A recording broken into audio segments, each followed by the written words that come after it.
Hi guys.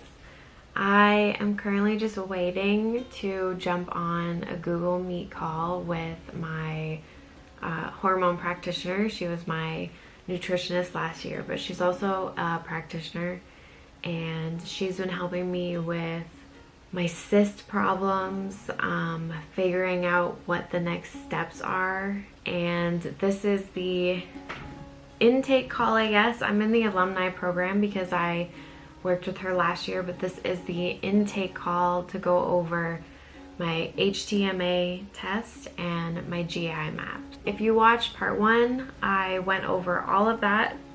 I had my first surgery of this year in part 1, and I'm waiting to have another one in a couple of weeks. So if you didn't watch that, then this video might be confusing, so I highly recommend that you go watch that. But I did the HTMA test right before my surgery, which is a hair mineral tissue analysis. So that is going, oops, almost dropped my pen in my teeth. That is going to tell me any minerals that are off balance, any heavy metals or toxins, I believe, that are in my system.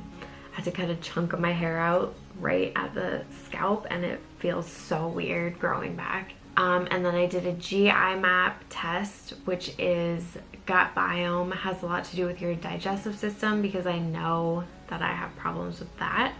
So I'm hoping that both tests come back and tell me something, because as of right now, I've been diagnosed with endometriosis, but I personally don't believe that that is my diagnosis.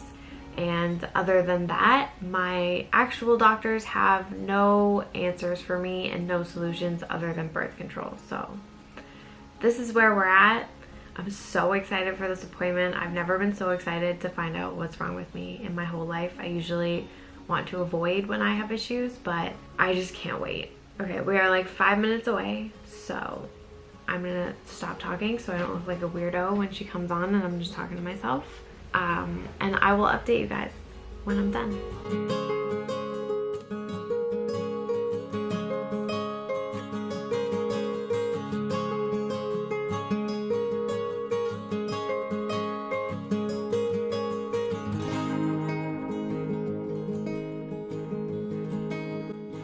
Hi guys. Okay, I've been avoiding this update. I was planning to film a couple days after I started working with Nikki. So the last clip was right before my virtual meeting with her, and then we went over all of my test results. So I am going to start with that stuff because that stuff I feel good about. But then a couple days later, I had an appointment with my gynecologist, and it made me so angry and so frustrated, and I spent the whole day crying because I feel so unheard. And so then the rest of this week, I've just kind of been putting this part off. So the good thing is that the hair mineral test came back and showed a lot. Both of the tests actually showed a lot, but the hair mineral test showed that I have a calcium shell, which can correlate with endometriosis. I am low on potassium, magnesium, and sodium are the main ones. But the calcium shell is the thing that we're starting to work on first this week, along with drainage, but I'll get into that when I go over the other test results. So I just got a ton of supplements in yesterday. I started my meal plans on Monday. Today's Friday. So I started the meal plans on Monday, but I had to order all the supplements in. So I got part of them yesterday, and I have 2 more that I'm missing that should be here next week. That's a cleanse. So definitely low on minerals, which I knew that I would be because obviously my body's not functioning properly. And then the GI map came back showing that I not only have a parasite, but I have H. pylori. Not severe enough to need an antibiotic, but enough that I am currently growing broccoli sprouts myself to eat every day to try and get rid of that bacteria. It's, from what I understand, a bad bacteria that lives in the gut that is transferred through saliva. So Joel's gonna have to eat broccoli sprouts too. And I also don't have enough good bacteria in my intestines. So I essentially have leaky gut, and what's been happening, which is also a correlation to endo, is that the mucous membrane in my intestines has gotten so thin because I don't have much good bacteria that all of the toxins that are supposed to be going out of my body are leaking back into my body. So that is causing an insane amount of inflammation. That's like the main thing that came up in all of it, was that I have inflammation. I felt really good after speaking with Nikki and going over everything, because it's answers to me. Like I've been given no answers from the medical system, from my doctors, for a couple years now. This is like somewhere to start for me. Like it's finally showing me some of the stuff that's going on in my body. So I was extremely positive. I was thinking, okay, maybe it is a possibility that I do have endo, because I'm not a doctor. I know I keep saying this over and over, but I just felt so strongly against the diagnosis of endometriosis. So fast forward a couple days to my gynecologist appointment, and I am told that I have stage 3 endometriosis. I need my right ovary, right fallopian tube removed, which I already knew. So she went over all the photos with me again now that I have a clear mind, and explained the different types of cysts that I have. She showed me the endo cyst, which looks like a little blood blister actually. And she showed me all of the spots of scar tissue that are in my pelvic area. So the surgery is going to be removal of the right ovary, the right fallopian tube, and then she said she's going to try and remove as many of the endo spots as she can, because the more I'm learning, the more I'm reading and understanding, endometriosis is when the lining of your uterus grows in other places, but this isn't even the best part. So then she's talking about what my options are, and to me, I believe that my options are in my hands, that I have options, which is why I'm doing this whole program and working on reducing inflammation and all that jazz. She tells me that I have 2 options. She says that if I ever want to have a kid, that I need to get pregnant immediately after the surgery, because it raises my chances by 33%. And other than that, it looks like I am going to have an extremely hard time getting pregnant, if I can even get pregnant. So spoiler alert, I will not be getting pregnant in the next 3 weeks. And then she told me that if I choose to not get pregnant, I need to be on a type of birth control that like suppresses all of my hormones, and that I can no longer have a period or ovulate. Which, like, I kind of laughed out loud a little bit when she said that, because that sounds so insane to me, that the endo is so bad that I shouldn't have a period ever again. So that's the part that frustrated me, is because I kept trying to say to her, like, okay, but is this healthy? What are my other options? Can I reduce inflammation? And everything I said, it was just no, no, no, no, you can't do anything else. These are your only options. After the surgery, you can never have a period again. And I even said to her, so like, let's entertain the thought that in 3 weeks I'm gonna get pregnant. Let's just say that that's the case. I said, what happens then? And she said, well, then you have a year of relief. And I was like, okay, cool. But then, like, what happens then? And she has no answers. She tells me that the birth control is not going to stop the endo. It's just going to suppress the side effects, and that I won't be in pain anymore. My thought process is that I have had excruciatingly painful periods my whole life. So why stop now? I'm 28. I've done it this long. I thought it was normal. Like, obviously I'm working on it and they are getting better. The more I change my diet, the more I do castor oil packs, the different supplements I take, I have been able to improve my menstrual cycle. But I'm just so confused and frustrated and not understanding. It's like, on one hand, endo is caused from inflammation, but on the other hand, sorry, there's nothing you can do about the inflammation. Like, how is that possible? So I'm kind of just tired of talking about this, to be honest with you. This week especially, like today's Friday, I just found out on Monday. And obviously like people care and I'm trying to keep people up to date, but I think I was just avoiding this update because I'm sick of talking about it. I'm sick of getting angry about it. I don't know if I mentioned this. I'm sure that I have in part 1 or this video. I don't know if I want to have kids, but I don't want the choice taken from me. So I'm not upset that I have endometriosis. I've been really hard on my body for years. I've had food problems for years. I was a workaholic for years and would go 10 hours without eating anything, and I would have like a Kit Kat or a cup of coffee. I have definitely done some severe damage to my body. I am more upset that I was on birth control for 12 years because I was told that it was safe. And during those 12 years, it was suppressing all of the endo symptoms. So I'm mad that I could have caught it earlier. I understand that a lot of it is my responsibility to do the research and figure out if it's right for me. But it's hard when you have doctors that are saying like, it's perfectly fine, it's healthy, take it, you have bad periods, this is what we give people. And so like, when I was younger, even my mom, we just believed them. The moral is, I'm not mad that I've been told that I probably can't have kids. I personally believe that in a few years, if I want a kid, I can fix that. I'm working on it now. I also personally believe that me fighting to stay off birth control for the last year is the best possible thing that I could have done, because if I did go back on birth control and I did not have the surgery I just had, I would have not known that I had endo. I would still be doing the same things that were damaging my body. And in a couple years, if I decide to get pregnant, I may have lost both ovaries. So I do truly believe that everything has been happening for a reason. It's a purpose. I am trusting my gut because so far it has not failed me.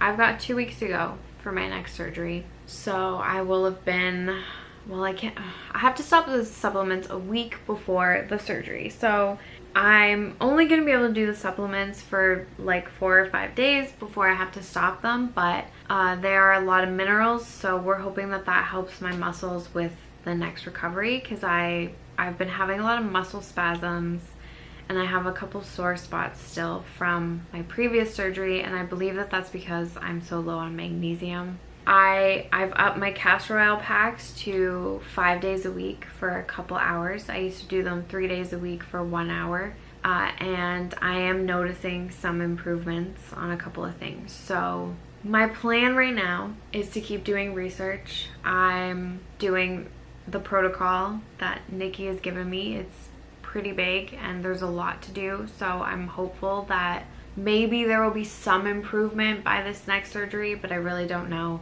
I'm going to stick to what I feel is right. I'm going to get through the surgery. I'm going to have the right ovary, right fallopian tube removed, and then I'm going to focus so strongly on my hormones and my health that hopefully the left ovary continues to operate perfectly, because it has been this whole time. Then I'm going to freeze some eggs, because really my option is going into menopause through a birth control, chemicals, hormones, or my option is possibly in a couple years losing my left ovary and going into menopause then. So I feel like at least if I freeze some eggs, then I still have options, even though I don't know what I want to do, and I can try and buy myself some time to figure out what's going on and to heal it.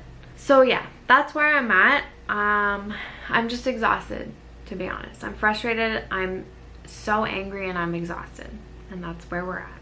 Okay, I'll see you in my next update. Okay, I'm running late, so I have to do this on my phone super quick, because I'm pretty sure that my parents are here to pick me up. But it's surgery morning. I'm good to go. I've been drinking a ton of water so that my veins are hopefully open, because last time the IV thingy did not go well. No nail polish on. I got all my piercings out. Showered, all clean clothes. I think I'm good. I'm definitely more nervous this time. And I think it's because I just did this, so I know exactly what to expect. And I'm like stressed out, my stomach hurts, so I just want today to be over. So bad. But yeah, I'm gonna go. Oh, I need socks. I don't have socks yet. Okay. I'm home. I'm using my phone's front camera again. And I'm gonna make this quick because I sound disgusting. My mouth is dry. I hate it. Surgery went well. Recovery was rough. I was in like the main recovery room for about 4 hours. So they just wanted to keep an eye on me because I couldn't pee after having the stent and catheter in. So I ended up going home, like still not being able to pee, but I was just done. We left at 8 a.m. and it was 6 o'clock when I was like, nope, I want to go home. I'll figure it out at home. So good news, I peed.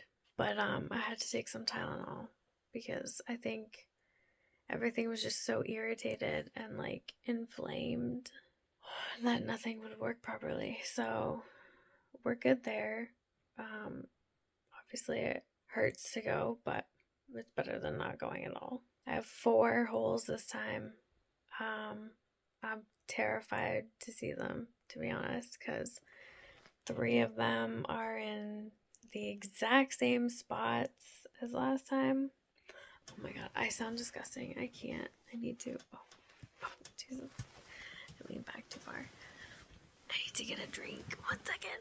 Okay, I don't think that helped. It's a stupid breathing tube. What on earth is this? Oh, holy. I'm a mess. Whatever. The breathing tube gets me every time. My throat is not as sore as last time, but it's just like makes my lips dry and my mouth dry and my throat sore. I'm like trying to drink and like eat a little bit of food tonight and I just can't because my throat hurts.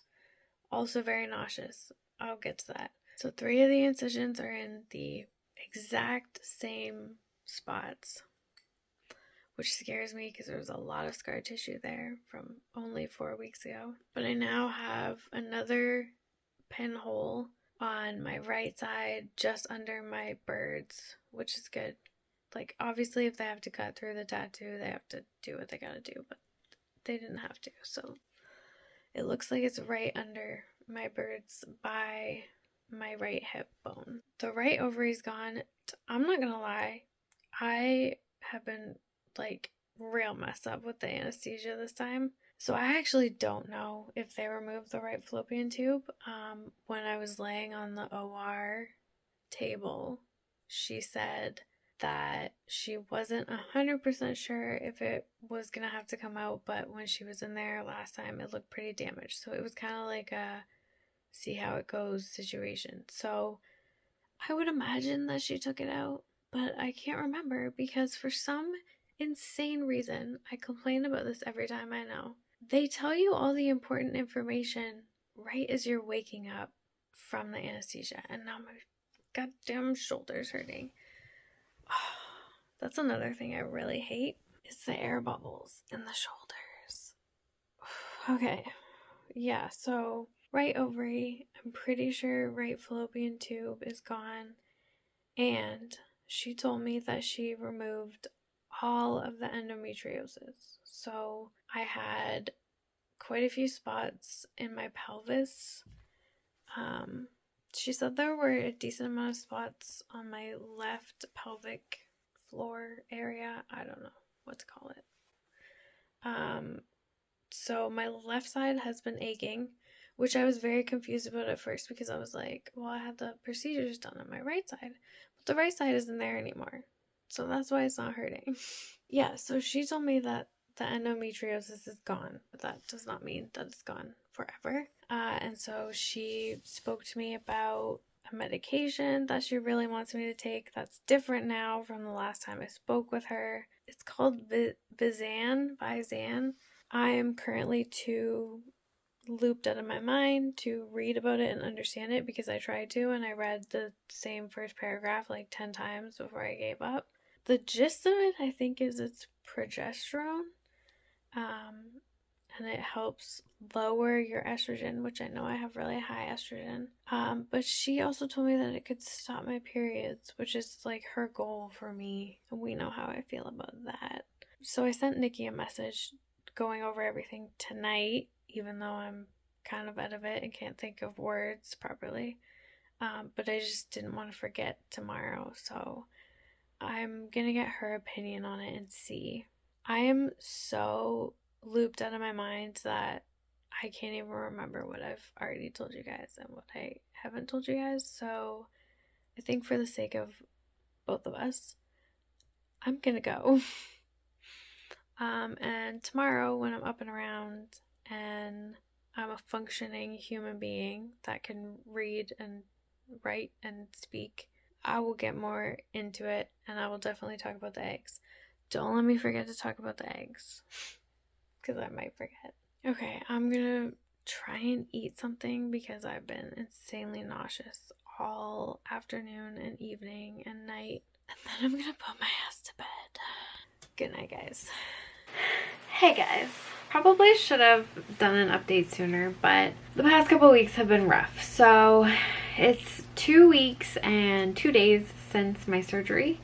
I know that I did like a quick phone video update explaining kind of what's going on, but I don't remember, so I'm just gonna go over everything again. The anesthesia really kicked my butt this time, so there's quite a bit that's fuzzy and I'm not sure of. One of those is that I don't know if I have a right fallopian tube or not, but I'll get into that. Hopefully my glasses aren't annoying. I'm wearing blue light glasses now. I am also in a different area of the house than I usually film in because I am working on Christmas orders. So while I'm waiting for some wax to melt, thought I would do an update. So the outcome of the surgery, I'm pretty sure I mentioned this, but they completely removed my right ovary. And before the surgery, it was mentioned that they weren't 100% sure if the right fallopian tube would have to come out or not.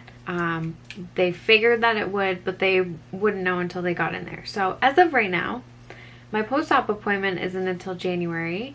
So I really don't know if my right fallopian tube came out or not. They also were able to get out all of the endo spots. So I'm really curious to see how my first cycle goes.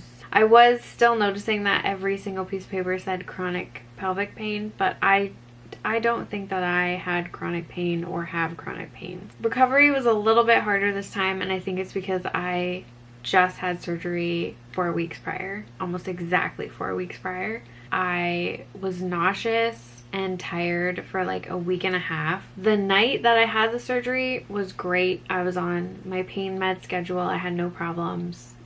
Got through the night, woke up in the morning, still felt good. And then in the afternoon, I started to have a lot of pain in my back. And the pain meds that they gave me, the hydromorphone, was doing nothing for it. So my anxiety convinced me to call the pharmacist to see if there was anything I could do. And so I was able to take another dose safely, and it still did nothing. I ended up just laying on a heating pad and like trying to watch a movie, and eventually it subsided. So at that point I thought that the worst was over. That was on Wednesday. But then Wednesday night was horrible. I had the back pain again. Nothing was helping. I did not sleep whatsoever. I just remember like being in and out of consciousness but not sleeping. And I remember thinking like, please just go to sleep so that I can wake up and feel better. And it didn't happen until like 5 in the morning. I woke up a few hours later and I felt fine. So then at that point I was like, okay, the worst has to be over. So I got through Thursday. I was doing really well. I didn't need the hydromorphone anymore for my actual like incisions.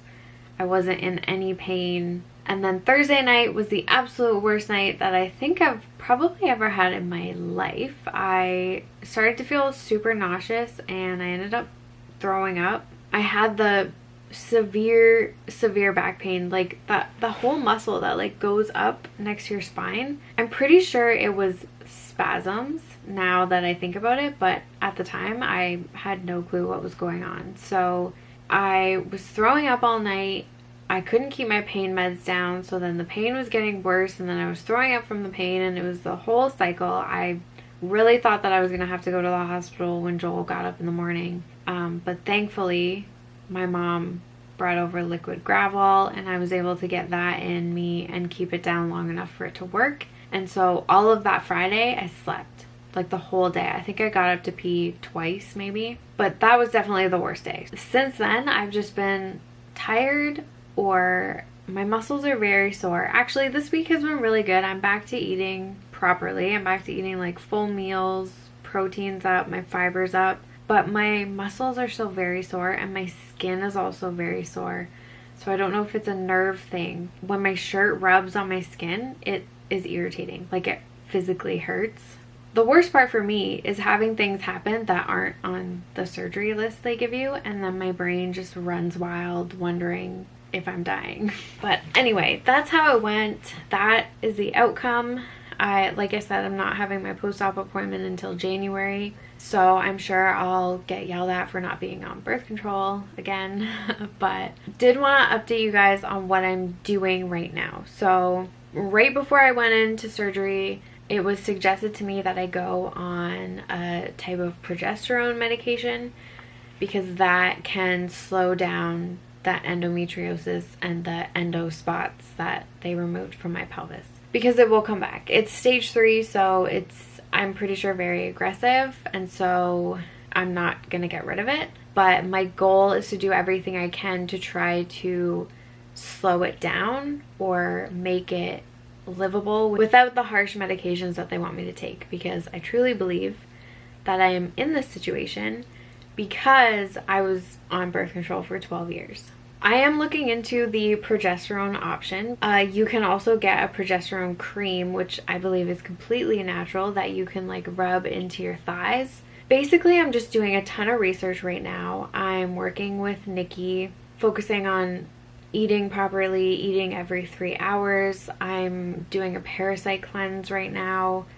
And then after that cleanse, we're going to focus on putting the good bacteria back into my stomach and digestive system. I'm on a bunch of supplements. One of them has turmeric in it, so I do believe that turmeric is going to be a huge help in all of this. I'm in my drainage month. This is my drain it all out, get the bad stuff out, reduce the inflammation, and then the next step will be to put the good stuff in. So I know I probably don't have a lot of time, and I am going to look into freezing some eggs as an alternative option, just in case something happens and my body starts to target my left ovary. But as of right now, my left ovary works perfectly fine. It's worked perfectly fine this whole time. So yeah, if anybody is going through what I've went through, struggles with ovarian cysts, or is having hormone problems, endometriosis, fertility issues, I really suggest the practitioner that I'm working with. She is very supportive, and it's very one-on-one, and if I have questions, she's always there to answer them, and she explains everything. Even just her social media, she has a lot of information. So I'm gonna put her link down below, and hopefully by sharing this I can help somebody else that's struggling. That is it. I'm gonna get back to work. I will see you guys in my next video. Bye guys.